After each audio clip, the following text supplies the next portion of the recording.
Assalamualaikum warahmatullahi wabarakatuh. Selamat datang di channel video saya. Masih bersama dengan saya Mas Purwo. Nah, pada kesempatan kali ini saya akan mengulas ya teman-teman, membahas tentang fenomena pinjol yang auto debit ini. Sebenarnya seperti apa sih pinjol yang auto debit ini ya teman-teman? Ini baru-baru ini kan lagi rame pinjol yang auto debit seperti di bank ya teman-teman, seperti kartu kredit dan sebagainya. Nah, kita harus tahu dulu auto debit itu. Auto debit adalah mereka otomatis mendebet dari rekening kita per tanggal, misalkan disepakati tanggal 15, ya tanggal 15 mereka akan mendebet di rekening kita ya teman-teman, seperti itulah. Dan cicilannya, jadi mereka itu nggak repot-repot nagih ke rekening kita. Nah, langkah apa ya teman-teman yang terlanjur, kalau kita nggak mau misalkan pinjol tersebut mendebet ke rekening kita, yang pertama yang kita lakukan adalah kalau kita tidak menyetujui dari awal kesepakatannya bahwa kita auto debit, ya tentunya dari pihak pinjol pun tidak bisa auto debit ya teman-teman.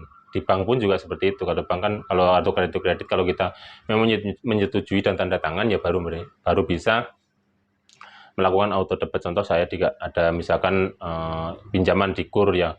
Ini nanti cicilannya seperti apa? Ini cicilannya auto debit Pak, silakan tanda tangan. Nah, baru itu nanti dari banknya juga auto debit. Nah, auto debit itu bisa dilakukan kalau yang pertama kita harus menyetujui.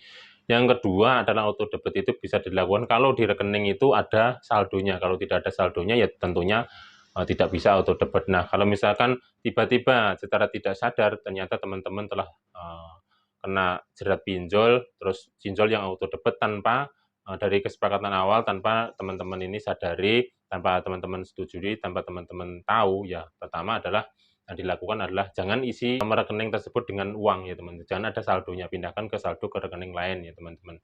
Nah, kalau misalkan teman-teman masih ingin menggunakan rekening itu, ya teman-teman tentunya datang ke bank, minta ganti rekening, atau kalaupun nggak bisa ganti rekening, biasanya kan kalau misalkan teman-teman rekening itu untuk misalkan untuk transfer gaji dan sebagainya, untuk penerimaan gaji dan sebagainya, ya nanti teman-teman tinggal, kalau misalkan ganti rekening ke bank nggak bisa, ya teman-teman tinggal bikin baru, bikin pernyataan dari perusahaan, minta surat pengantar bahwa ini nanti ganti rekening ya teman-teman, ganti rekening. Nah, nanti tinggal ke HRD-nya, teman-teman tinggal laporan bahwa telah berganti rekening, seperti itu ya teman-teman.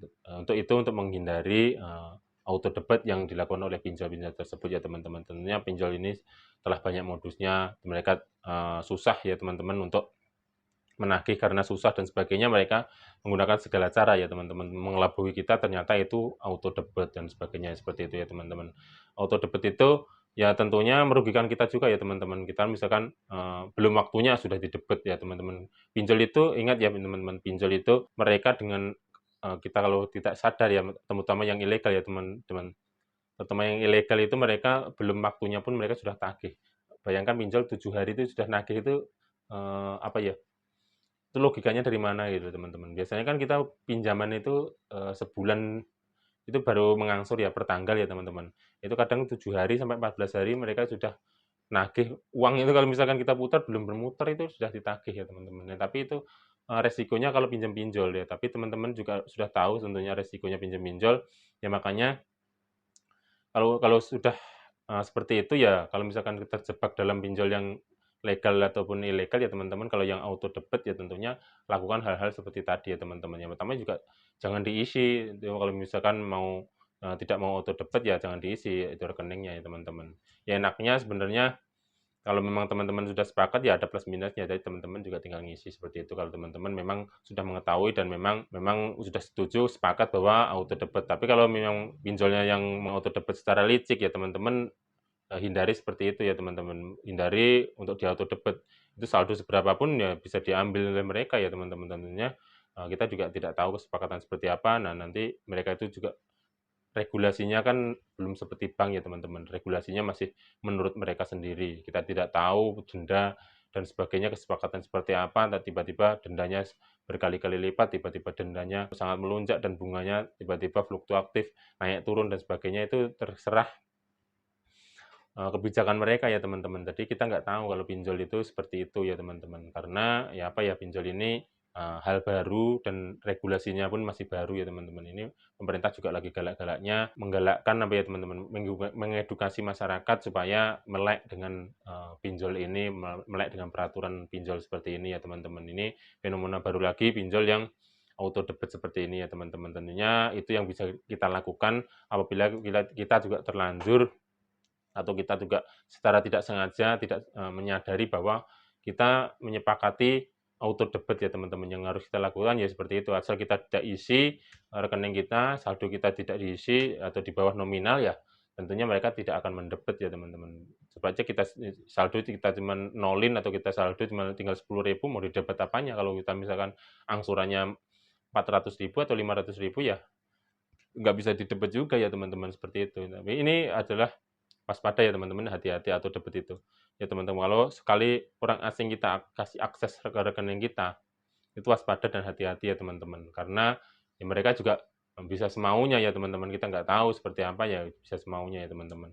Mengambil hak milik kita ya teman-teman. Nah itu teman-teman tentunya hati-hati, apapun itu modusnya, dipinjol ini juga harus hati-hati ya teman-teman. Banyak penipuan dan banyak juga, ya saya juga tidak mengejas semua pinjol itu tidak benar, tapi yang tidak benar itu juga ada gitu loh teman-teman. Kita juga di dunia ini juga ada plus dan minusnya, ada baik dan buruknya ya teman-teman.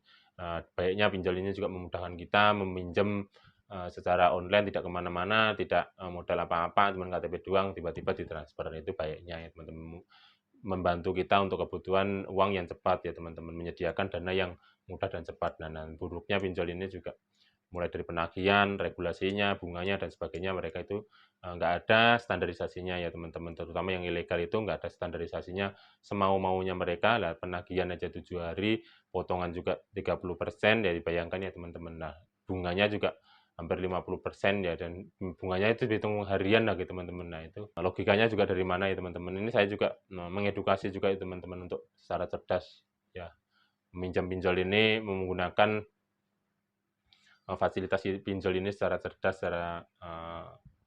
secara pintar ya teman-teman, biar kita menggunakan sesuai kebutuhan. Tentunya boleh-boleh saja meminjam di pinjaman online itu boleh-boleh saja, tapi kita harus tahu resikonya, kita harus tahu kita punya uang untuk mengembalikan atau tidak, kita harus tahu manajemennya seperti apa. Manajemen hutang itu sebagai kayak pedang bermata dua ya teman-teman. Sebelahnya itu bisa baik buat kita, nah bila yang sebelahnya lagi itu bisa membunuh kita ya teman-teman. Tentunya sudah banyak korban pinjol-pinjol yang bunuh diri dan sebagainya, itu sudah banyak ya teman-teman. Karena mereka ya apa ya, gali lubang tutup lubang ya teman-teman, untuk menutupi pinjol dan sebagainya, diteror, nutup lagi, buka lagi dan sebagainya. Terus saja seperti itu, lingkaran setan nggak akan selesai, nggak akan berhenti.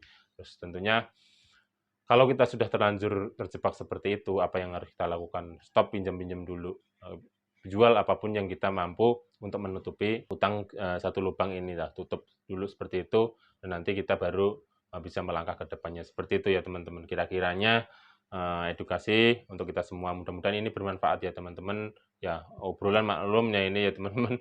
Orang itu, tapi mudah-mudahan ini ada manfaatnya ya teman-teman. Karena ini fenomena yang baru ya teman-teman, untuk mengedukasi untuk pinjol-pinjol yang rame dibicarakan, tahu-tahu udah rekening didebet begitu aja kan kasihan ya teman-teman yang punya uang tabungan nggak seberapa kan, tiba-tiba diambil begitu saja kan teman-teman ya. Tentunya ini mudah-mudahan bermanfaat bagi teman-teman semuanya.